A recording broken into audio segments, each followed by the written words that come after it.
Captain Kidd's treasure is the perfect blend of mystery, history, and legend. But unlike most pirate tales, this one is real.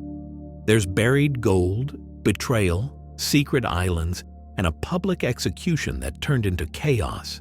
And yes, people are still searching for his treasure to this day. Hi, welcome to Storyteller.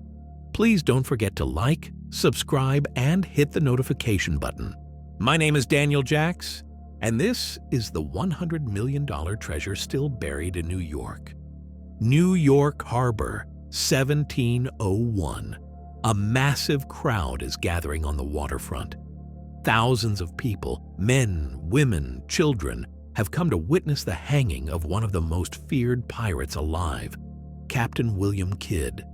He's not being led in chains, he's walking on his own, head high, coat straight, no trace of fear in his eyes. He's already been tried, found guilty of piracy and murder. But just before the executioner places the noose around his neck, Kidd leans in and whispers something that will set off a centuries-long hunt across oceans, islands, and the dark corners of history. I buried a fortune, and it's still out there. What follows is one of the most infamous treasure legends in the world. And unlike most pirate tales, this one, it might be true. Before he was a legend, William Kidd was just a sailor trying to make a name for himself.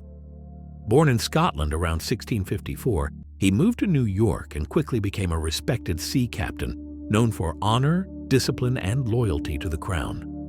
In 1695, Kidd was hired by King William III himself. The mission? Hunt down pirates and enemy French ships and bring back the loot. He was even issued a letter of marque, which basically said, "You're allowed to rob ships as long as they're the right ships." It was legal piracy, and Kidd was the government's man. But almost immediately, it started to go wrong. Kidd set sail aboard the adventure galley with a crew of hardened mercenaries. They patrolled the Indian Ocean for months with little success. No major captures, no riches. The crew grew restless, so Kidd made a decision. In 1698, he attacked a ship called the Quedagh Merchant, an Armenian vessel flying a French flag, carrying silks, opium, gold, and silver. Huge haul. But here's the problem. The ship was owned by an Englishman, not a French enemy. By capturing it, Kidd had technically become a pirate. He knew it. His crew knew it. And back in England, the government definitely knew it.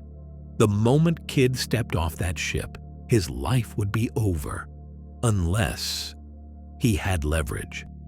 Here's where things take a turn into pure legend. Kidd, knowing he was now a wanted man, sailed to Gardiner's Island, just off the coast of New York. There he buried a chest full of gold, silver, and jewels, his insurance policy. The island's owner, John Gardiner, witnessed the burial. Kidd even gave him a note, stating the treasure was not stolen, but needed for a private matter with the crown. Kidd's plan was simple: get arrested, offer to hand over the treasure, clear his name, go free. But the government had already made up its mind. Kidd was arrested, shipped to England, and put on trial for piracy and murder. The buried treasure was dug up by the authorities, but according to records, it didn't match the full amount he was rumored to have stolen. A lot of it was missing. Kidd refused to say where the rest was. May 23, 1701, Execution Dock, London. Captain Kidd is led to the gallows, surrounded by thousands. It's the biggest execution in decades. The hangman tightens the rope. The crowd goes silent. They drop the trapdoor, and the rope snaps. Kidd falls to the ground, alive, gasping, dazed. He's dragged back up and hanged again. This time, it works. And just like that, Captain Kidd is dead. But the mystery? It's just beginning. In the centuries after Kidd's death, his lost treasure became legend. Maps surfaced, clues were published in old books, and fortune hunters started chasing a shadow that stretched across the globe. Some believed it was hidden on Gardiner's Island. Others claimed it was moved to Liberty Island, later home to the Statue of Liberty. Some searched Madagascar, where Kidd spent time before his arrest. A few even pointed to Nova Scotia, linking his treasure to the famous Oak Island mystery. Over the years, thousands of people searched. Some claimed to find coins, lockboxes, even scraps of cloth soaked in oil, as if protecting something from water damage. But no one ever found the full hoard. Then, in 2015, everything changed. Off the coast of Madagascar, underwater archaeologists discovered a massive, corroded silver bar embedded in the seafloor near the ruins of a 17th century port. Stamped on it? A marking that traced it to a Persian ship, possibly one looted by Kidd. The media exploded. Headlines declared, "Captain Kidd's treasure found."